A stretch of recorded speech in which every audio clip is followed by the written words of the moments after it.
Estamos con Oscar Vallejo, secretario general de ADU, la Asociación Docente de la Universidad Nacional del Litoral. El día de ayer, miércoles y martes de esta semana, se han llevado adelante medidas de fuerza de los docentes de la CONADO Histórica. Y queríamos analizar contigo, Oscar, muy buenos días, cómo ha sido esta medida de fuerza, qué es lo que significa, qué es lo que están planteando. ¿Cómo ha repercutido en esta relación con el Estado Nacional? Y bueno, lo que venimos siempre hablando, ¿no? La necesidad de que el salario de un docente sea un salario digno. Bueno, gracias Aldo por la invitación. El paro fue muy bueno en el sentido en que puede ser bueno un paro, ¿cierto? Tiene muy buen nivel de adhesión, canaliza el descontento de las bases. Ese descontento es por la situación salarial y por las condiciones de trabajo en las que nos encontramos trabajando desde el año pasado, pero que hay algunos sectores que pretenden consolidar a partir de esta situación, y es que las condiciones de trabajo tienen que ver con esta. Cuando uno va a hacer un trabajo, la patronal te tiene que proveer de los elementos que vos necesitas para el trabajo, ¿cierto? Entonces, en condiciones de virtualidad, lo que vos necesitas para realizar el trabajo es tener una computadora y tener conexión a internet. Si vos tenés que, como trabajador, proveer eso, entonces la patronal está incumpliendo en algo fundamental. Y eso se resuelve de dos maneras. O la patronal te da en como dato los equipos y te paga la conectividad y te provee la conectividad, o te reconoce esos gastos de alguna manera. Entonces, la UNL y en general las universidades nacionales no han hecho eso, y esta es una condición que está prevista en el convenio colectivo de trabajo nuestro, pero es una condición general de la organización del trabajo, para decirlo así, ¿no? De hecho, la ley que salió de teletrabajo el año pasado, que no regula las actividades del Estado, porque también hay que decir esto, el Estado es el gran incumplidor de las normas del trabajo, ¿no? Entonces, salió una ley de teletrabajo que se aplica al mundo privado, y la regla de oro es esa, ¿no? La patronal te tiene que proveer de tus elementos de trabajo. Y entonces ahí, bueno, hay una situación que no se termina de resolver, y es que el Estado incumple en una condición básica, que se le está exigiendo a los privados y el Estado incumple. El Estado, en tanto y en cuanto nosotros somos trabajadores y trabajadoras que dependemos del Ministerio de Educación de la Nación, que es nuestro empleador segundo, digamos, y de las universidades nacionales, ¿no? Entonces, el Estado, que es una institución estatal, que tiene ciertas condiciones, pero es una institución del Estado, tiene la condición de la autonomía, pero es una institución estatal. Y eso quiere decir que el Estado debe organizarse sobre la institución del derecho, ¿no? Eso lo sabemos todos. Sin embargo, insisto, que el hecho de que se naturalice esa situación de incumplimiento no quiere decir que eso lo haga justo o correcto. Entonces, eso por un lado. Y por otro lado está la situación salarial, que nosotros estamos 20 puntos por debajo de la inflación, respecto de la paritaria que arranca en marzo del año 2020 y terminó ahora en febrero del año 2021.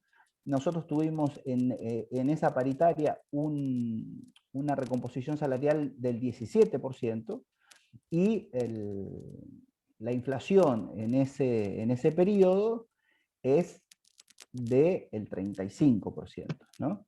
37, 39. Entonces hay distintas maneras de medirla, pero quedamos en definitiva 20 puntos por debajo de la inflación. Y entonces ahí otra vez seguramente tendremos un conflicto con el gobierno nacional, porque el gobierno nacional convocó a paritarias y no nos participó a nosotros de esa situación. Entonces, como nosotros hacemos paro, el gobierno nacional decide castigarnos y no convocarnos a la paritaria. Y el resto de los gremios que tienen una tradición acuerdista, con este y con cualquier gobierno, hay que decirlo, ¿cierto? Porque esa tradición acuerdista se origina en una cuestión fundamental, que es en la cuota solidaria. Cuando los gremios firman un acuerdo paritario, existe lo que se llama una cuota solidaria, y es que la patronal le paga de manera directa a los gremios que son suscriptores de los convenios un porcentaje de esa masa salarial comprometida. Y eso es muchísimo dinero. Y entonces esa es una instancia disciplinadora de los gremios. Y entonces los gremios que se acostumbran a vivir con eso son gremios propensos a la firma.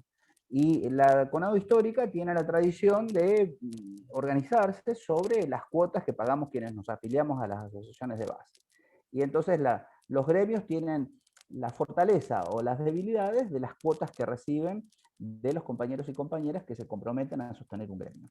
Entonces, eso es en definitiva un problema, pero no estamos hablando de eso. Lo que quiero decir es que el resto de las asociaciones sindicales, de las federaciones sindicales, es propensa a firmar acuerdos paritarios, aunque sus bases no estén de acuerdo con esos acuerdos, y aunque nos condenen a tener los salarios depreciados como tenemos en este momento.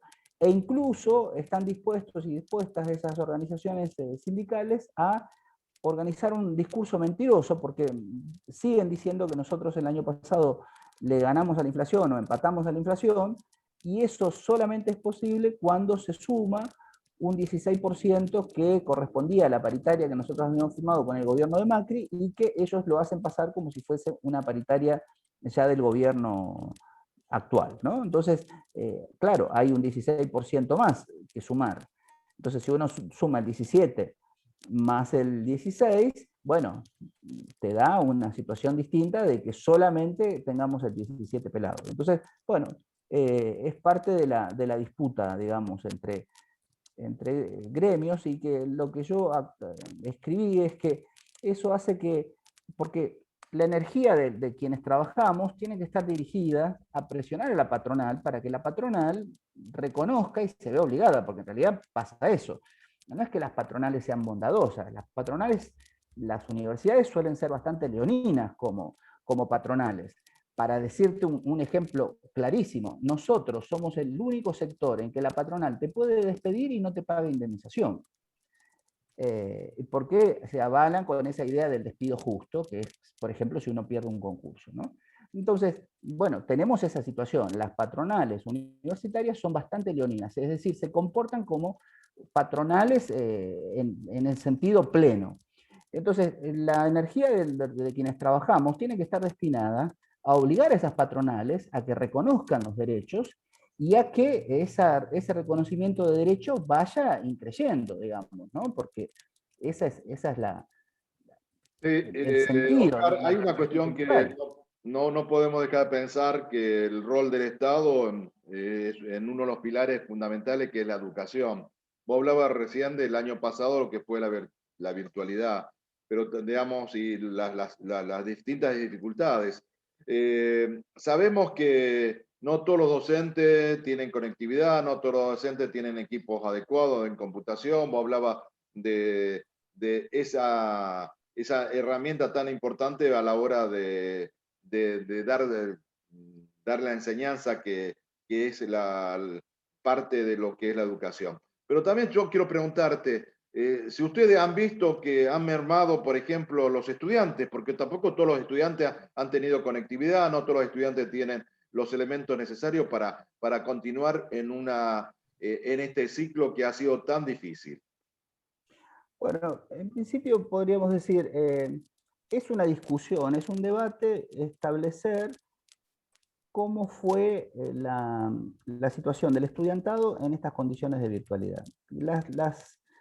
Las experiencias propias, es decir, las mías, es que las estudiantes, yo doy clases de matemática, por ejemplo, doy clases en informática, en agrimensura, en las ingenierías, y es que los estudiantes han tenido más o menos la misma performance o mejor que en la presencialidad. Eso es así, ¿no? En mi experiencia personal. Para que eso sea posible, nosotros como docentes tuvimos que trabajar 3 veces más o más, ¿no? Entonces, eso se ha conseguido con un sobretrabajo también, ¿no? Lo que comentaban las estudiantes de matemática, a las que yo les enseño epistemología e historia de la matemática, es que habían terminado el año en una situación de estrés tremenda, ¿no? Y entonces, porque la demanda de la virtualidad era muy grande, habían podido mantener las materias que se habían propuesto, pero a un costo también personal altísimo, ¿no? Es decir, un nivel de exigencia altísimo. Entonces, bueno, no ha habido desgranamiento. Digo, yo trabajo no trabajo en primer año, pero eso fue posible gracias a un esfuerzo enorme que hemos hecho docentes y estudiantes para establecer eso, esas condiciones. La UNL venía con una tradición de educación a distancia, entonces esa experiencia se volcó en el armado de las infraestructuras para enseñar, ¿no? Aulas virtuales, etcétera, etcétera. Entonces, eso la universidad estuvo bien, organizó eso y tenía capacidad técnica para poder hacerlo. Otras universidades eso no ha sucedido, ha sido mucho más anárquico, digamos, porque en la universidad no contaba con esos recursos. La UNL contaba con esos recursos. Y entonces, los datos todavía no están. En principio, lo que uno podría decir es que el gran debate es, bueno, los estudiantes que no estaban pudiendo llegar a la universidad, de las clases populares, pongamos, no han llegado tampoco en la virtualidad, ¿no? Eso es así. Y no ha habido políticas estatales destinadas a que esos estudiantes puedan estar en la universidad. Pero quienes ya estaban se han mantenido, ¿no? No ha habido un desgranamiento fundamental. Sin embargo, nosotros insistimos, si la educación va a ser por Internet, así como se lucha por el boleto educativo, que hace que los estudiantes y las estudiantes lleguen de manera gratuita a los lugares donde van a aprender, entonces la ruta que deben tomar es la ruta por Internet, y entonces Internet debe estar dentro de las cosas gratuitas que se ofrecen para que eso sea posible. Oscar, la última pregunta, porque bueno, quiero saber cómo continúa la lucha de ustedes por lo que vienen reclamando históricamente y bueno, cómo es lo que están planificando. Nosotros lo que decimos es que tenemos que organizar y fortalecer la base colectiva para luchar por nuestros derechos. Eso es el horizonte que nosotros hacemos. Y en eso es la discusión con lo que uno podría llamar las bases, o sea, nuestros compañeros y compañeras que cotidianamente trabajamos y construimos la universidad. Y esa discusión y esa conversación es variada. ¿Por qué? Porque hay posicionamientos de carácter político, no partidario, de carácter político que inciden en esta situación.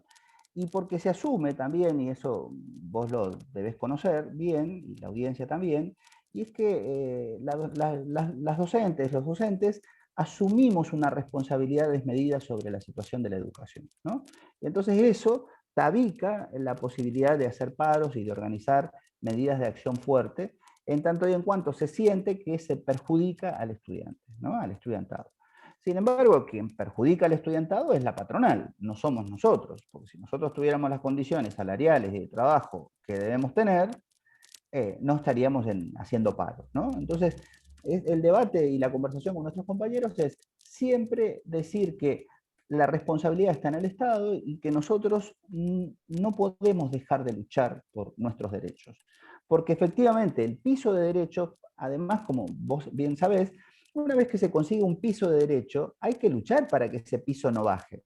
Es decir, los derechos nunca se conquistan de manera permanente, sino es con una actividad de activar y de defender esos derechos, ¿no? Entonces, ese es el horizonte que nosotros estamos discutiendo con nuestros compañeros y compañeras, y les pedimos dos cuestiones: que se acercan al debate que el gremio organiza, que se afilien y que logremos una base lo más amplia posible para que las decisiones que el gremio toma sean decisiones justamente fruto de un colectivo que delibera y que sostiene el gremio, porque eso nos fortalece en la lucha por nuestros derechos. Bueno, diciendo, como dijo alguien, ¿no? Para conservar los derechos, la lucha es permanente. Y creo que en esa lucha permanente ustedes han tenido coherencia a lo largo de los años y eso creo que también tienen que ser un plus a la hora de demostrar a los compañeros, a las bases, la necesidad de la unión frente a justamente a estas situaciones. Oscar, te agradezco mucho. Seguramente seguiremos charlando en otra oportunidad. Gracias, Aldo. Gracias.